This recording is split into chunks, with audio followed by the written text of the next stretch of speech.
Thank you for your purchase of the Outdoor Interiors armchair. We have this available in 2 versions, in our all-weather wicker and also in our sling and eucalyptus. This is a stacking armchair, and it's something that, with just a little quick reference in this video, we hope it'll help you get through it quickly.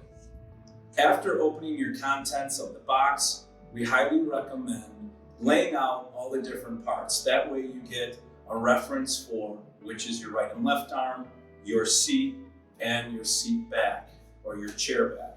We also have the hardware that we highly recommend laying out and following your instructions to how the hardware will go.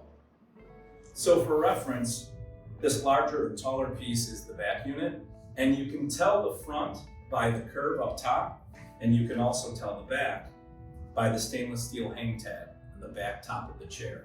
First thing you'll do before assembling the seat is we do all of our assembly, we recommend it to be on its side. And then when you start to identify and reference your seat unit, you're gonna identify the front of the seat by the curve again to the back of the seat. This is our latest version from summer 2022. This metal built-in washer replaces the plastic washer. The next thing we're going to do is we're going to attach the seat to the inner or the side of the chair. And you can see that there are 2 holes right here, as well as 2 on the other side, and they're going to interconnect into these parts right here. So the next step is to identify the right arm from the left arm. And it's pretty easy when you look at the various holes that we have on this unit. You're going to see an indented part, which is the outside of the arm, or the flush part. The outside is so the hardware actually can go in flush once it's assembled. The next part that we're going to do while we've got a stable and supportive chair on its side is we're going to start with our assembly of the hardware. The first one that we're going to do is our C-bolt, which is a flat bolt, and we're going to drop that into the hole that's shown on your assembly instructions on the side of the back unit.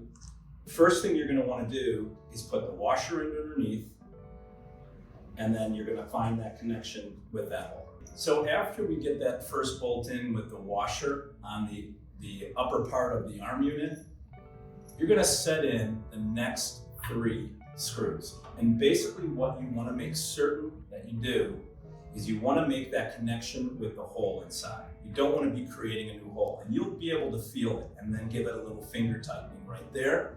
You do the same up over on this side. Make sure you find those holes because that's critical. So once you've made certain that you're in each of those 3 screw holes, we're going to want to tighten them down till they're about just maybe a centimeter or a quarter of an inch out of the holes before we turn it over and do the other side.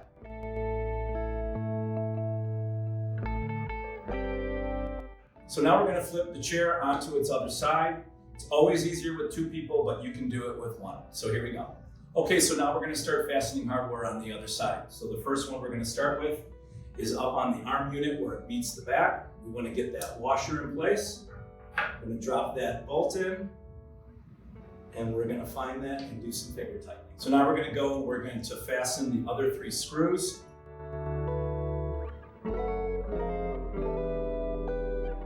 So before we tighten everything to its final position, we're going to turn this on its front. Again, hopefully this is a soft area here so we don't scratch the front of the chair. But then we've got our last 2 1.5 inch screws that are going to go into the underside of the chair. Okay?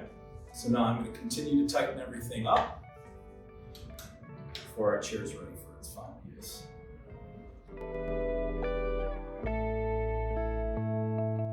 Now that your chair is assembled and ready for use, we have a couple quick care recommendations for your chairs and for your furniture in general.